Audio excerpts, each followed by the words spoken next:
How's your dad doing? He's doing well. He's doing well.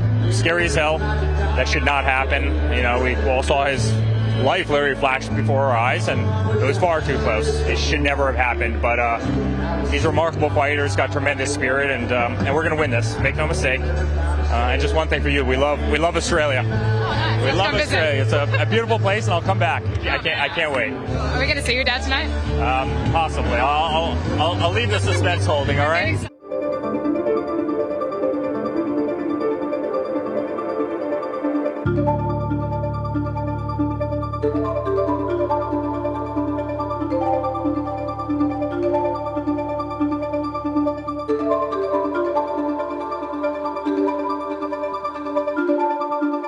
They have done everything to try and strip him of his wealth and of his fame. They've tried to break up our family. They've done everything possible to try and get him and kill him.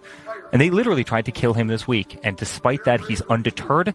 He's unrelenting. He loves this country. He's the one billionaire who does not need to be doing this. His life would be exponentially better if he wasn't.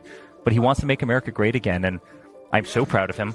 I've never had more respect for a person in my life. And, you know, it's funny. I was there with Don and Tiffany and everybody else. We were in that exact same position in 2016, and we continue to fight on that stage with him every single day, and I will for the rest of my life.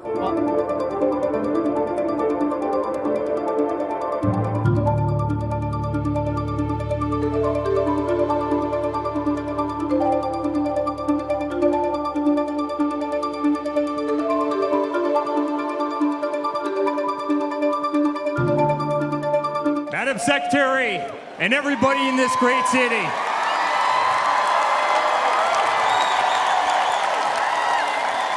On behalf of our entire family, and on behalf of the 125 delegates in the unbelievable state of Florida, we hereby nominate every single one of them for the greatest president that's ever lived, and that's Donald J. Trump. Hereby declaring him the Republican nominee for President of the United States of America.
I think you're going to see a beautiful speech. You're going to see a motivational speech, and I'm proud of the man.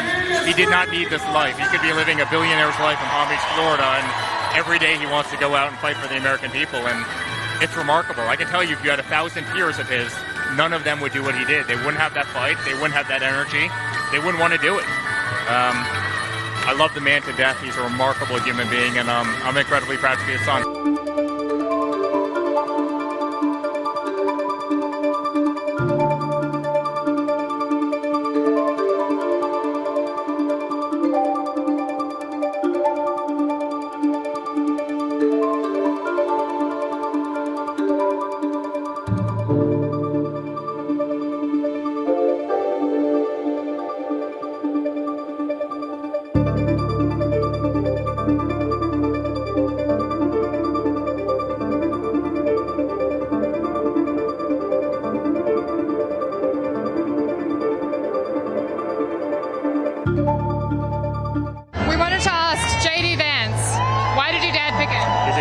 He's incredible.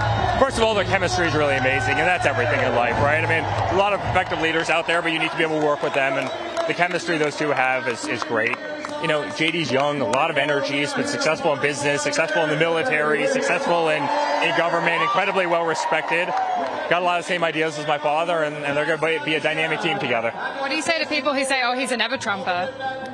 I think the exact opposite. I don't think there's anybody that's embraced my father's platform more over the last couple of years than JD. He's come on thick and hard, and he's been fantastic. Those guys are going to work together great, and I see behind the scenes how much respect they each have for one another, and it's probably something that the media traditionally doesn't see, but they're going to make a hell of a team.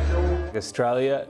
Mick, I better ask you about the shooting itself. What was going through your mind when you saw this, when your old boss, when there was an attempt on his life on the weekend?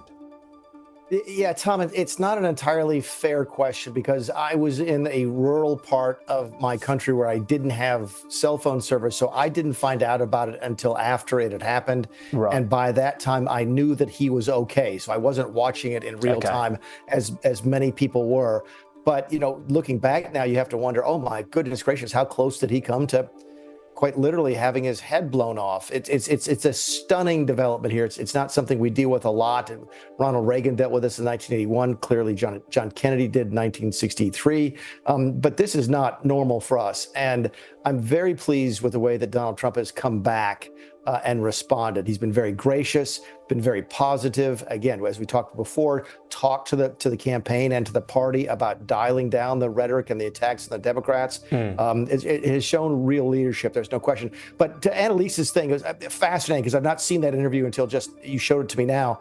The word chemistry, I get asked a lot, why did he pick J.D. Vance? And chemistry is the right word. Keep in mind, the vice president under our system is the only appointment, the only decision, the only person the president can hire that he's not allowed to fire. Okay, that once the vice president is on the ticket with him and sworn in, he can't get rid of him.